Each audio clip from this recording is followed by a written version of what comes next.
Ribeirão decreta toque de recolher mais restritivo aos fins de semana. Com isso, não vão poder funcionar supermercados, padarias e os serviços que já estão fechados. As medidas ainda mais restritivas entram em vigor a partir de segunda-feira em todo o estado de São Paulo. Não poderão funcionar serviços de retirada de produtos de todos os setores, lojas de materiais de construção, celebrações religiosas coletivas estão proibidas, assim como atividades esportivas também coletivas. O governo determinou teletrabalho obrigatório para serviços administrativos não essenciais. Todos, nesse caso, deverão ser home office. Não está autorizada a entrega de alimentos e produtos ao cliente no estabelecimento comercial. Ficou permitido somente serviço de drive-thru entre as 5 horas da manhã e 8 da noite. Delivery sim, 24 horas por dia para restaurantes e outros setores. Toque de recolher entre as 8 da noite e 5 da manhã. Proibido o uso de praias e parques, assim como qualquer aglomeração. Usar máscara em todos os ambientes, internos e externos. Quanto às escolas, abertas apenas para alimentação e distribuição de materiais e chips com agendamento prévio. Recomendação para que todas as atividades sejam reduzidas ao mínimo necessário para diminuir a circulação de pessoas. Os recessos de abril e outubro para as escolas estaduais deverão ser antecipados para o período de 15 a 28 de março, sem prejuízo do calendário escolar.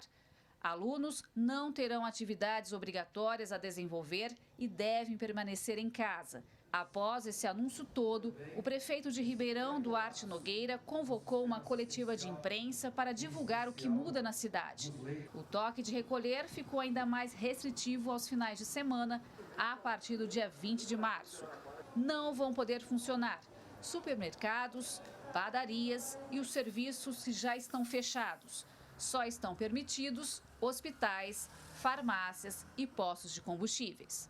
O toque de recolher, que funciona durante a semana, das 20 às 5 horas da manhã, no final de semana, ele se iniciará às 20 horas do sábado e se estenderá até às 5 horas da segunda. Ou seja, das 20 horas do sábado, o dia todo do domingo e até às 5 horas da segunda, não poderão funcionar nenhuma atividade que não seja emergencial. Lembrando que essa nova fase começa só a partir da semana que vem. Para amanhã e domingo, continua valendo o decreto atual. O secretário de governo também deixou um alerta para que as pessoas não saiam de casa nesse período, somente por motivo de emergência. Durante a semana, o toque de recolher continua sendo das 8 da noite às 5 da manhã. Academias, salões de beleza e clínicas de estética seguem fechadas. Bancos, lotéricas e oficinas mecânicas continuam liberados. Sobre as escolas municipais, o secretário da Educação explicou que elas serão fechadas para atendimento ao público. A intenção neste momento é que a gente antecipe a retirada dos materiais para aquelas crianças que não têm o ensino remoto mediado por tecnologia, então aquelas crianças e jovens que utilizam material impresso, mas isso vai ser feito com agendamento nas escolas, então eu peço aos pais que não procurem nesse momento, esperem as notificações de cada uma das escolas individualmente, tá? Então, na próxima semana, assim que for retirado o último material da última criança, na escola essa unidade vai ter autonomia para fechar completamente e contribuir com o isolamento social neste momento. Enquanto tudo isso muda, o prefeito Duarte Nogueira garantiu que vai aumentar o número de leitos de UTI Covid a partir da semana que vem. Hoje, a cidade tem 232 vagas, com mais de 91% de ocupação. Nós vamos chegar na semana que vem, provavelmente, com mais de 240 leitos. Mais leitos do que nós tínhamos no ápice da primeira onda em julho, agosto do ano passado. O que eu posso dizer para vocês, como gestor da cidade, como quem tem conversado com os segmentos de bares e restaurantes, com segmentos que estão ligados à parte do comércio, dos serviços, é dizer que tenho muita convicção de que as coisas vão melhorar. E vão melhorar em um mês, em 45 dias, vão melhorar muito. mas até elas melhorarem, elas vão piorar. E se nós não tomarmos as medidas de distanciamento social e redução de contaminação, infelizmente, muita gente vai morrer. As novas restrições do Estado foram anunciadas no momento em que a Associação Comercial e Industrial de Ribeirão lutava na Justiça para o direito das academias, salões de beleza e barbearias voltarem a trabalhar, porque são atividades consideradas como essenciais por lei municipal. Na quarta-feira, a CIRP entrou com mandado de segurança coletivo com pedido de liminar. Nosso pleito foi esse, está na mão do juiz, estamos aguardando. Acreditamos que nesse momento, quando o Estado fecha todos os estabelecimentos praticamente, nós estamos aguardando o parecer do juiz e que a gente acha que não tem mais razão de ser. Mas, em todo caso, nós entramos em defesa de todo esse setor econômico da nossa sociedade. O presidente da CIRP também cobrou apoio aos empresários e destacou as aglomerações em ônibus e agências bancárias. A Associação Comercial defende que haja alguma facilidade para pagamento de impostos, como prorrogação dos pagamentos dos impostos que vencem agora, alguma linha de crédito que venha a beneficiar o setor econômico. Agora, tudo fecha a partir de segunda-feira. Os bancos vão fechar? Não vão fechar os bancos. E a gente está vendo muita aglomeração nas portas e nas agências bancárias. Nós já sabemos que os ônibus andam num período da manhã e da tarde totalmente lotados. Isso, e não é em Ribeirão, é em todo lugar, São Paulo principalmente. Então, isso tudo tem provocado a proliferação do vírus. Enquanto os serviços que causam aglomerações não são pensados para evitar a transmissão do novo coronavírus, as restrições só aumentam. Este advogado esclarece que as medidas do governador extrapolam os limites do Estado. As medidas extrapolam as prerrogativas do Estado porque elas têm no seu escopo determinações que só poderiam acontecer sob a vigência de estado de sítio. O que é o estado de sítio? Ele é uma medida excepcional prevista na Constituição Federal que só pode ser decretada pelo presidente da República. Como funciona isso? O presidente solicita autorização ao Congresso Nacional, o Congresso vota, autoriza o presidente a fazer a decretação do estado de sítio e só assim podem ser determinadas o que a Constituição chama de obrigação de permanência em localidade determinada, que seria o lockdown, e a suspensão do direito de reunião, que tem relação com o toque de recolher. Otton Castrecchini analisa ainda mais as políticas de isolamento. Segundo ele, o que deveria ser provisório, um ano depois se tornou permanente, causando problemas adicionais à saúde. Como desemprego, até mesmo se isso continuar acontecendo, nós podemos chegar a uma situação de desabastecimento e todas essas questões causam carestia, problemas sociais que acentuam o panorama institucional do nosso país. Sendo assim, nós estamos numa situação de grande risco institucional em que governador de estado tem tomado medidas sem procedimento jurídico adequado ao arrepio da lei, ao arrepio da Constituição, o que traz instabilidade. Gislene Lopes para o Jornal da Clube. A gente segue falando sobre esse assunto. Tenho o prazer de receber aqui mais uma vez o Rafael dos Anjos, especialista em administração. Rafael, o governo do estado está extrapolando os limites da própria atuação. A cada semana uma novidade aí. Boa tarde a você.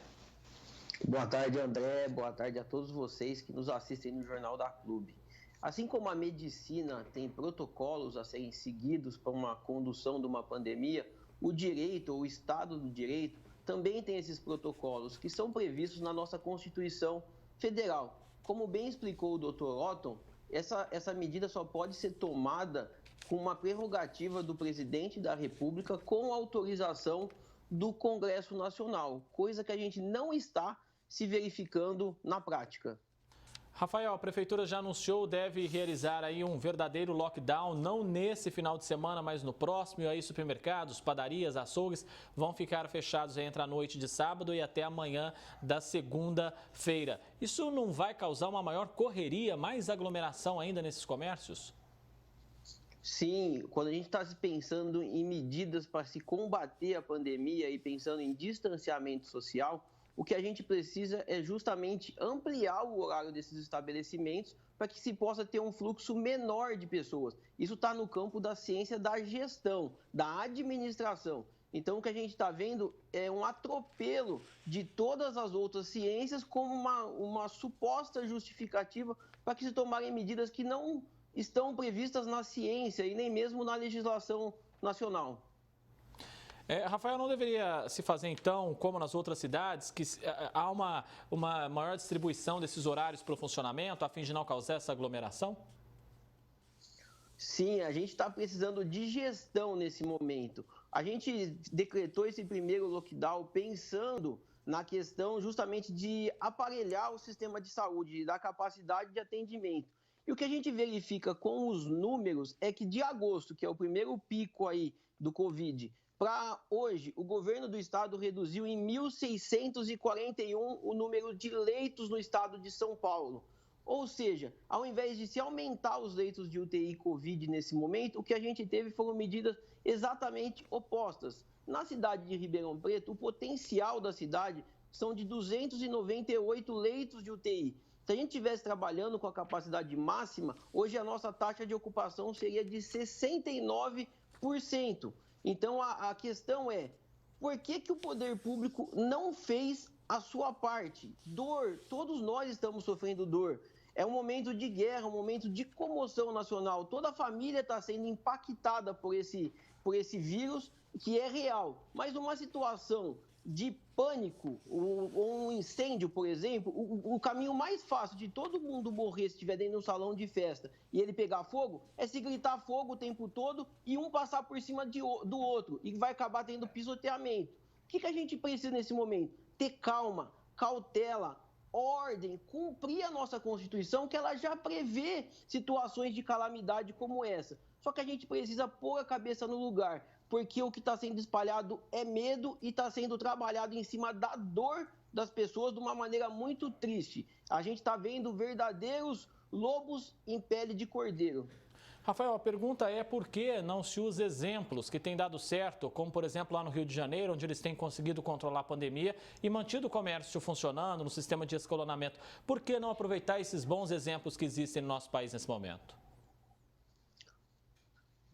Novamente, a gente repete, a questão do lockdown ela é uma medida provisória. A gente não entende o motivo do governo do estado, quando ele diminui o número de leitos de UTI, ele querer restringir ainda mais a liberdade do cidadão. Em vez de a gente pegar exemplos positivos, o que a gente faz, na verdade, é insistir no erro e, de novo, trabalhar em cima da dor das pessoas. O que as pessoas precisam nesse momento é cuidado, é carinho, é atenção. O número de violência contra as crianças aumentou absurdamente no nosso estado de São Paulo. E ao invés de pensar, vamos fechar o comércio, vamos dar linha de financiamento para os empresários manterem os empregos, vamos reduzir os impostos, não, as contas continuam vencendo. E, pelo contrário, o que o governador do estado fez foi justamente o oposto disso, passando para a população essa conta, inclusive para uma camada da população que mais precisa de atenção